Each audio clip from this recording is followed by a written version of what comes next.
नमस्कार। एनीमिया के बारे में बात करते हैं। हीमोग्लोबिन कम होने को एनीमिया कहते हैं। लो हीमोग्लोबिन जब हो जाता है, इसकी वजह से थकान, कमज़ोरी, सिर में दर्द होना, चक्कर आना या साँस लेने में दिक्कत होना है। साथ ही बालों का झड़ना, नाखून का बहुत ज़्यादा कमज़ोर हो जाना, ये इसके लक्षण होते हैं हीमोग्लोबिन कम होने की वजह से। साथ ही इसके ट्रीटमेंट के बारे में बात करते हैं, कैसे हम हीमोग्लोबिन को बढ़ा सकते हैं। भारत में ID iron deficiency anaemia, vitamin B 12 की कमी, फॉलिक एसिड या एक्सेसिव ब्लीडिंग होने की वजह से भी एनीमिया हो जाता है। जैसे पाइल्स, महिलाओं में पीरियड्स, हैप्पी पीरियड्स की वजह से भी ब्लीडिंग होती है, तो उस वजह से भी हीमोग्लोबिन कम हो जाता है। या क्रोनिक डिजीज़ है, जैसे क्रोनिक किडनी डिजीज़ है, उस वजह से भी एनीमिया की कमी हो जाती है। ये इसके कारण हैं।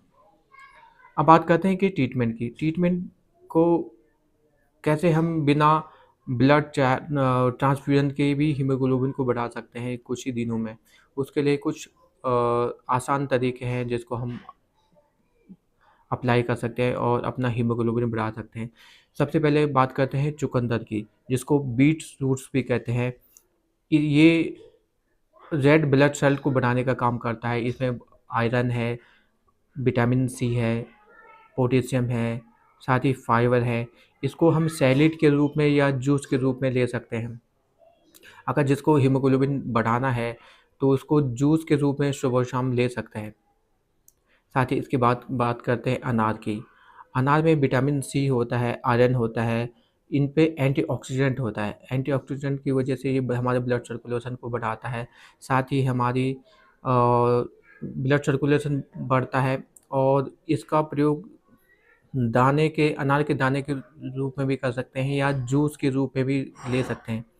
तीसरी बात करते हैं कि गुड़ की। गुड़ गुड़ क्या करता है कि हमारे बहुत पुराने समय से ये इसका प्रयोग किया जाता जाता है। अगर हम इसमें तिल भी अगर प्रयोग करते हैं तो इससे बहुत अच्छा रिज़ल्ट मिलता है। गुड़ में आयरन की मात्रा ज़्यादा होती है, जिससे ग्लोबिन बढ़ता है। साथ ही खजूर की बात करते हैं, खजूर को डेट्स भी कहते हैं।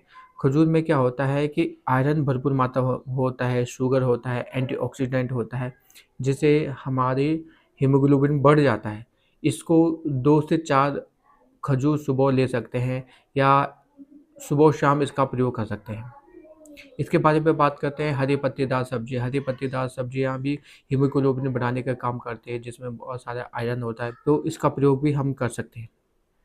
साथ ही आंवला के बारे में बात करते हैं। आंवला क्या होता है कि आंवले में विटामिन सी भरपूर मात्रा में होता है। विटामिन सी की वजह से हमारे जो आयरन्स एब्ज़ॉर्प्शन का काम करता है, जो आयरन होता है उसको एब्ज़ॉर्ब करने का काम करता है, जिससे हीमोग्लोबिन बढ़ता है। विटामिन सी में जैसे आंवला है, मुनक्का है, मुनक्का का भी प्रयोग कर सकते हैं। 6 से 8 मुनक्का रात को भिगो के सुबह खाली पेट ले सकते हैं। किशमिश है, टमाटर है, इसमें विटामिन सी या संतरा है, नींबू है, इसमें विटामिन सी भरपूर मात्रा में मिलता है। तो इन सब का प्रयोग कर सकते हैं। साथ ही folic acid red blood cell बनाने में हेल्प करता है। जैसे अनाज हुआ, हरी पत्तेदार सब्ज़ी हुई, ब्रोकली हुई, मूँगफली हुई, बीन्स हुआ, इनमें फ़ोलिक एसिड ज़्यादा मिलता है। साथ ही इसके अलावा खाने के बाद चाय और कॉफ़ी का प्रयोग नहीं करना चाहिए, क्योंकि अगर इसका प्रयोग हम करते हैं तुरंत खाने के बाद, तो आयरन्स एब्ज़ॉर्प्शन को ये ब्लॉक कर लेते हैं, चाय और कॉफ़ी, क्योंकि इसमें बहुत सारे केमिकल्स होते हैं, जिसकी वजह से आयरन एब्ज़ॉर्प्शन ब्लॉक हो जाता है और हीमोग्लोबिन बढ़ना कम हो जाता है।